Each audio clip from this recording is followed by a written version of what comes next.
If your prayers have gone dry in your mouth, I am still leaning close to hear them. If the thirst in you has outlasted every well you once knew how to find, come and stand where I can reach you. When the praise that used to rise on its own went quiet, and the quiet stretched into weeks, and the weeks stopped surprising you, I did not walk out of the room. When you opened the pages that once warmed you and felt only paper under your thumb, I was nearer than the ache that told you I was gone. And if you have looked at the hardest, most barren thing in your life, the stone that has never once given you a single drop, and stopped asking it for anything at all, hear me now, in this moment, as these words find you. You are not being disciplined with silence. The stream did not stop because I stopped loving you. There is a spring hidden in the very place you have written off as dead. I want to bring you to it before you decide the desert is all there is. So come close. Come the way a thirsty person comes to the edge of anything that might be water. There is no rush in it, no test at the door. You do not have to arrive composed. You do not have to have found your way back to some warmer version of yourself first. You can come exactly as parched as you are. That will be enough to begin. Let me start with the thing you have been most afraid to say out loud. So I will say it for you. You are dry, not tired in the way a good day makes you tired. Dry underneath. In the place your faith used to live and move, the songs do not reach it. The verses slide across the surface. They find nowhere to soak in. You go through the motions, the ones you learned when you were greener. The motions feel like a bucket lowered into a well. It gives back only the sound of stone. I know that sound. I have heard it come up out of you, more times than you have let anyone guess. There were mornings you sat with the open book in your lap, reading the same paragraph 3 times, waiting for it to land. It would not land. You closed it quietly and told no one. There were nights the only thing you had left to offer me was a single tired breath. You were half ashamed of how little it was. I was not ashamed of it. I gathered it up like something precious. And notice something with me before we go one step further. The thirst itself is not the proof that I have left. A person who feels nothing at all does not lie awake grieving, not the loss of my nearness. The very fact that the dryness hurts you is the root that still remembers the water. Dead ground does not thirst. You are not dead ground. That hollow ache you keep trying to explain away, it is not evidence against you. It is the part of you that was made for me. It is calling out. It has not been watered in far too long. I would rather have your honest thirst, not a polished performance of a faith you no longer feel. Let one breath leave you now, slow and unhurried, emptier at the end than the one before it. The way parched earth finally lets the rain sink in instead of running it off. You do not have to fill the silence with anything. You do not have to manufacture a feeling to prove your heart is still turned toward me. Just breathe, and let the breath be the first honest prayer you have prayed in a while, the kind that needs no words because it is only a body saying, I am still here, and I am so thirsty. There. That reached me. That was heard. Now hear who you are in this dry season. The season has been lying to you about it. You are not a failure of faith. A field in drought. It has not stopped being a field. It is still exactly the ground I planted. Still holding every seed. Still able to green in an hour when the water comes. Your barrenness right now is weather. It is not a verdict about your worth to me.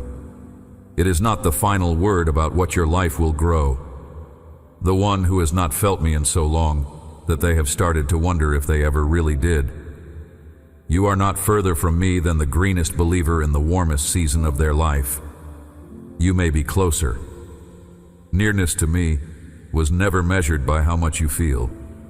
Some of the people I have held tightest were holding on in the dark, with dry mouths, saying words they could no longer feel. I counted that faith as pure gold. It cost them everything to keep it. A green faith in an easy year. A lovely thing. A faith that keeps its grip through the drought is a rare one. There is more than one way to arrive in a place like this. I see each of them.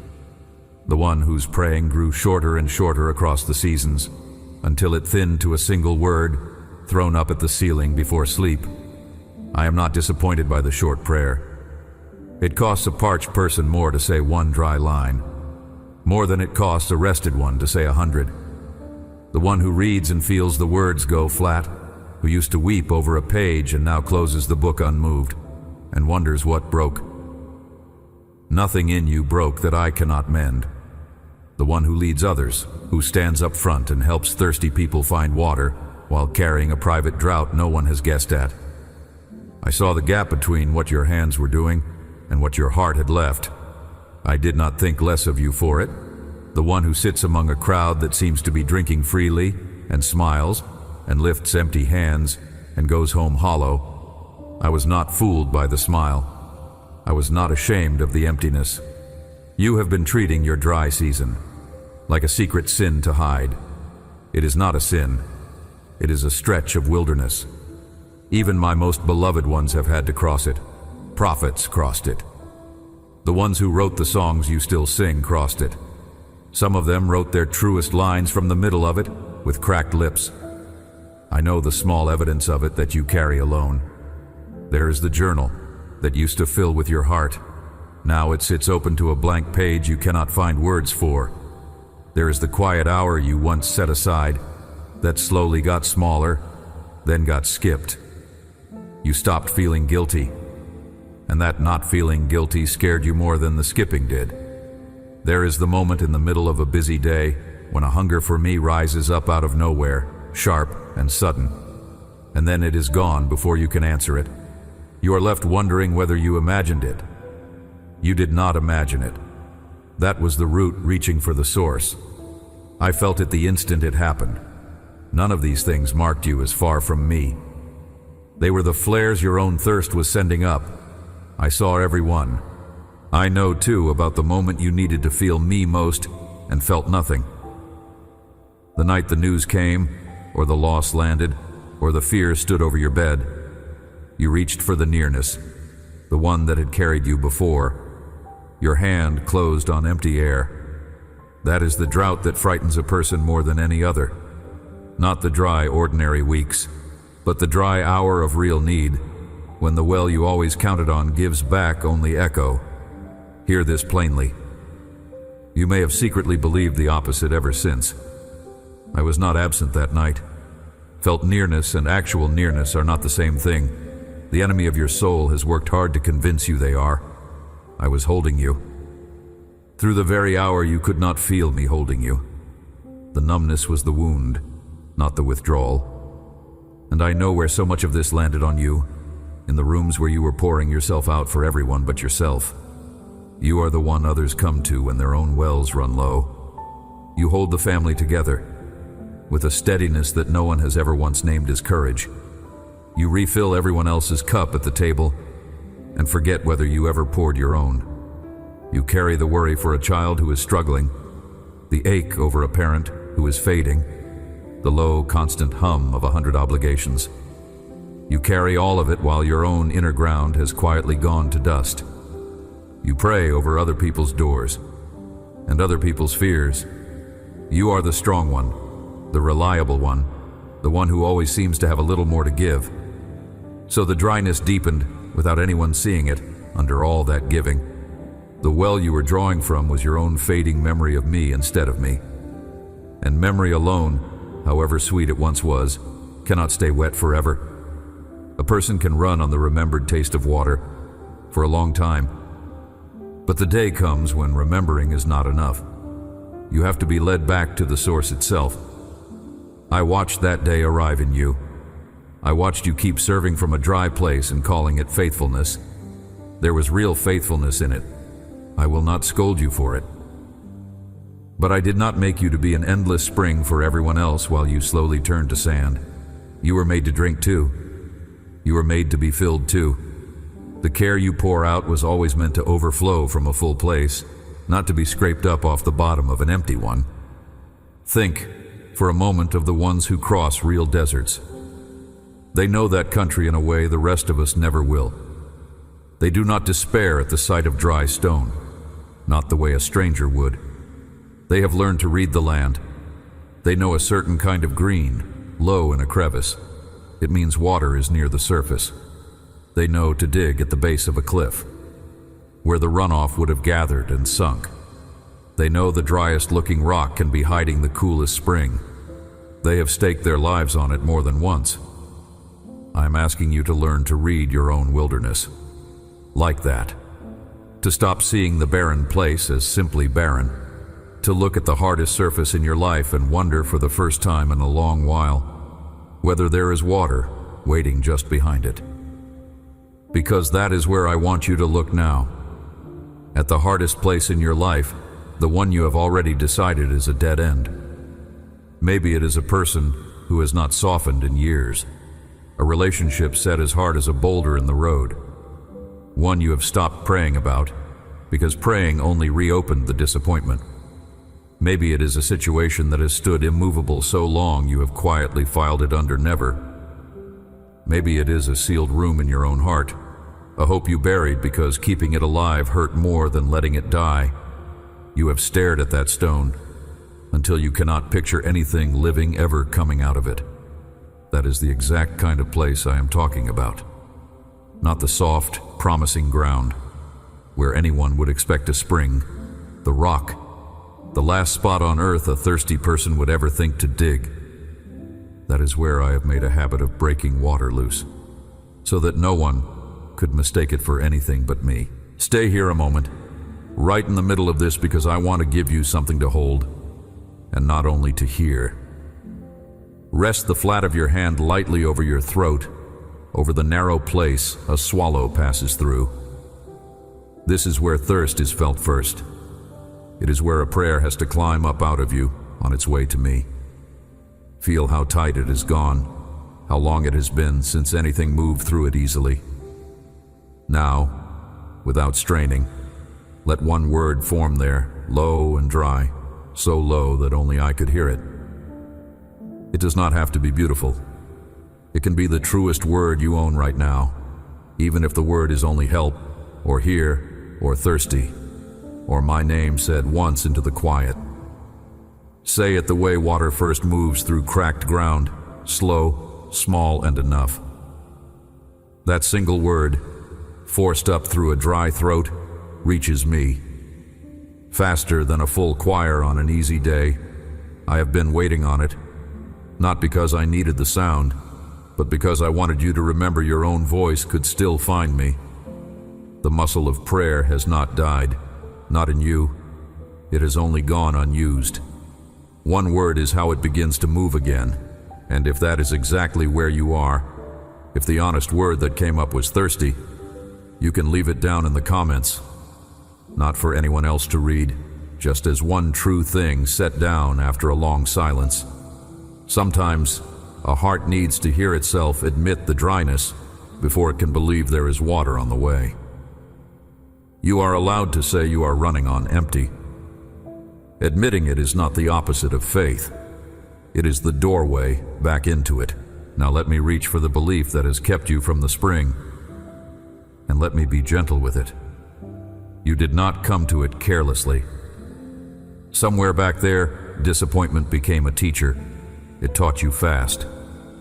You asked the dry place for water once and twice and a 10th time, and it gave you nothing. So you learned the sensible lesson. Stop asking the rock for anything. It seemed like wisdom.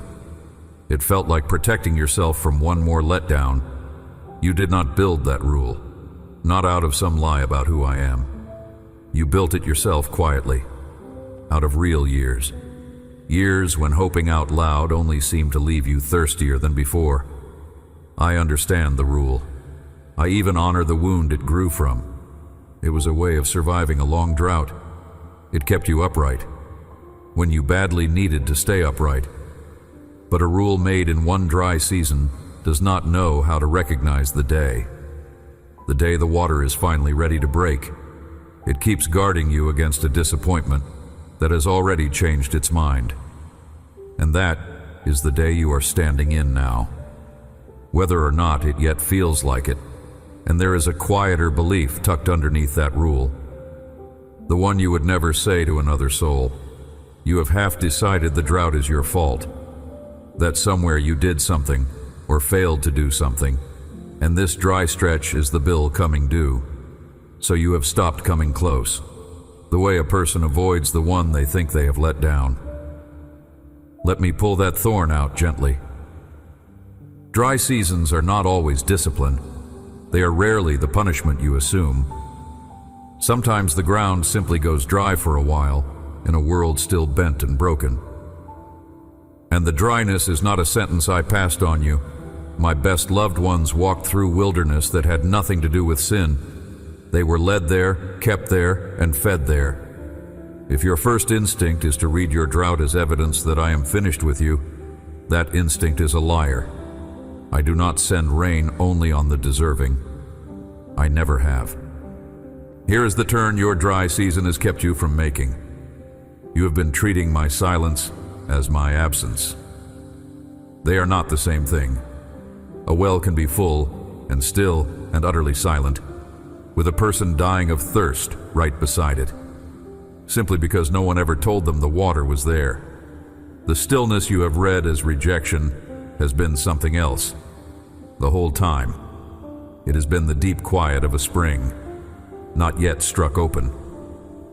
Think of how much water in this world runs unseen, underground, moving through the dark, beneath ground that looks like nothing but dust on the surface. You cannot hear it, you cannot see it, and it is there, patient, waiting for the one place where the stone finally gives way.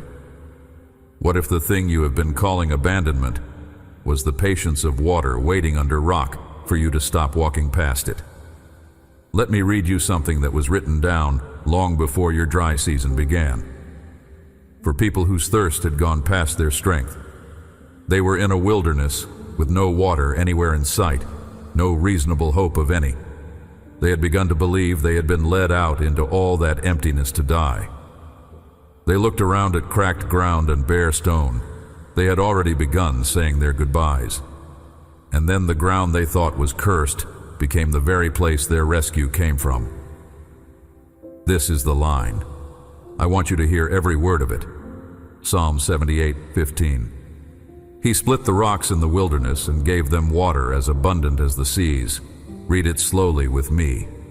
He split the rocks, not soft soil, not a hidden stream someone finally stumbled onto. The rock, the hardest, driest, most hopeless surface in that whole desert, is exactly what I opened. And what came out was not a trickle rationed drop by drop to keep them barely alive. Water as abundant as the seas, from stone, in a desert, for people who had already given up. I did not measure it out to match how much faith they could muster on their worst day. I broke it loose like an ocean. The point was never their strength.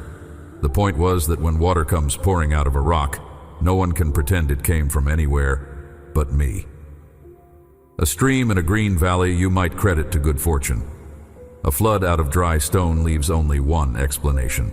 And there is something about that rock in the wilderness that took generations to understand, until one of my own finally looked back and named it. That rock was Christ, my own Son, the cleft in the stone, standing in the driest place with you. Struck once so that living water could reach every parched mile you would ever have to walk. He was the smitten rock, wounded in your place, so that you would never be the one who runs dry for good. The water that broke out of the stone in that desert was only a shadow of him. So when I tell you a spring is hidden in your barren place, I am not promising you a mood. Not a mood that will come and go with the weather. I am telling you, my Son is the source. He does not evaporate. The feeling of me may rise and fall in you 100 times across a lifetime. He does not rise and fall. He was broken open once. The water has been running toward you ever since. And notice what it cost him to become your spring. The one who is the source of all living water let himself go thirsty for you. At the very end, he was hanging in the dry heat. the whole weight of the world's dryness on him. He said 2 words out loud: "I thirst." Let that reach you, the deepest place in you. Your rock knows the cracked mouth from the inside. He is not a source that has never felt what you feel. He went down into the driest hour any human ever suffered, the total absence of comfort, so that your dry hours would never be able to separate you from him again.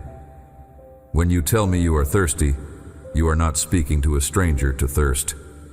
You are speaking to the one who was parched in your place. He came up out of it, carrying an ocean with your name on it. Hold on to that. It changes what you are waiting for. You have been waiting to feel a certain way again.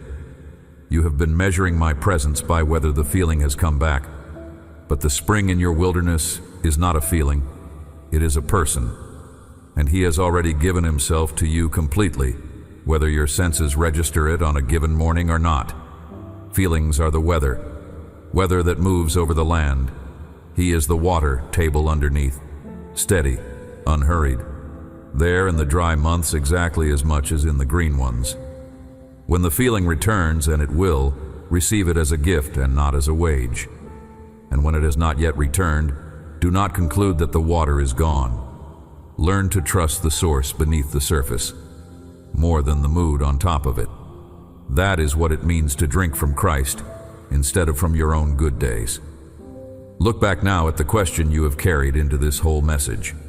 Whether the silence over your life has been me turning my face away. Here is your answer, straight from the split rock. The silence was never rejection. It was water under stone, waiting for you to come close enough to receive it. You kept reading the dryness as the end of the story. It was the ground right before the spring. All this time you thought you were being asked to survive on nothing. You were actually standing a hand's breadth from more than you could ever drink. So let me tell you what it is like when the water finally breaks. I do not want you watching for the wrong thing and missing it when it comes. It does not always arrive as a flood, not one you can see from a distance. Often it comes the way rain comes to ground that has been hard for months. At first the drops just sit on the surface. Nothing seems to change, and you are tempted to believe it will run off and leave you as parched as before. But stay. Let it keep falling. Somewhere below what you can feel, the ground is beginning to soften. The cracks are beginning to close. Roots that had gone brittle, they are beginning to remember what water is for. The return of what you lost. It will not always announce itself with any fanfare. It may come back the way green returns to a hillside after a long dry spell.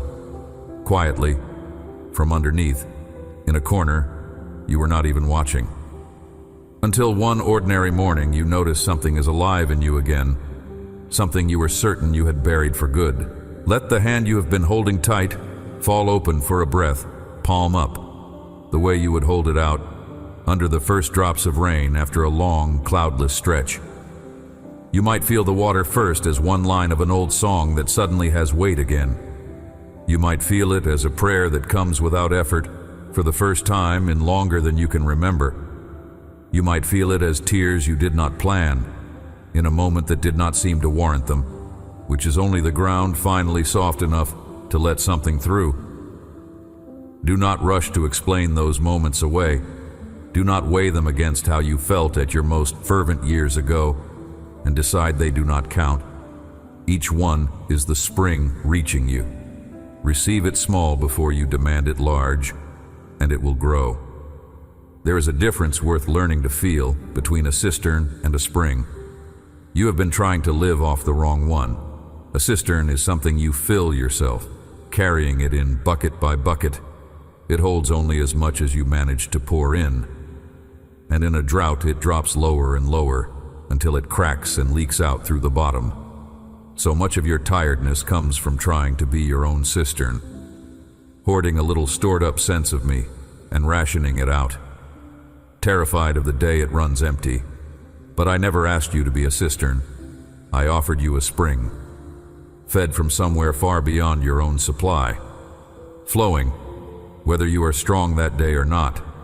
Stop hauling buckets. Come and be a place the living stream flows through.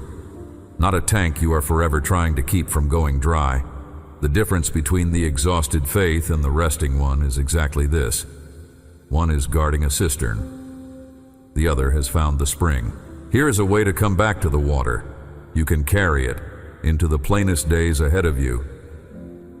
When you find yourself in front of the hard place, the person, the situation, the door you stopped knocking on, do not go to it the way you used to, braced to strike it, demanding it hand over what it never has. Come to it the way you would come to a spring, one you have finally decided to believe is there. Simply ask one quiet line: Lord, I am thirsty here. Break the water loose. You are not commanding the rock. You are turning your empty cup toward the only one who can fill it. You may not feel a single thing the first time you do it, or the 10th. But somewhere down the line, on a day you are not keeping any score at all, you will feel the ground go soft under a place that has been stone for years. And you will understand that the asking had been reaching me the entire time. The change was happening underground long before it broke the surface. And do not wait until you feel worthy to come. You do not have to cross the desert first, and then be permitted at the water. The water is what carries you across. Let the dryness be honest between us. Do not dress it up. Do not apologize for it. Do not hold yourself back until you feel more faithful. Come thirsty. Come with the empty cup, and the cracked ground, and the prayer that fits inside one syllable. That is exactly the person the split rock was for. The wilderness people did not earn that water by their devotion. They received it in the middle of their doubt. The one who splits the stone is moved by thirst, not by performance. If waiting to be worthy were the requirement, no one would ever drink. Thirst is the only ticket the spring has ever asked for. The rock in your wilderness is not your ending. The thirst you carry is not your punishment. The silence you feared was not me leaving. It was the water held under stone, waiting for the thirsty one to stop walking past. And the rock that pours it out has a name and a face. He was broken so that you would never run dry again. Come and drink. There is more here than your longest drought could ever use up. Amen. Before this fades, let me leave one question in your hands. What is the dry place you had already given up on? The person, the season, the part of your own heart you stopped expecting anything from? Name it below, in a word or a line. I read everyone. And if a certain thirsty soul came to mind while you listened, someone crossing their own wilderness convinced no water is coming, carry this to them. There is a spring in their rock too.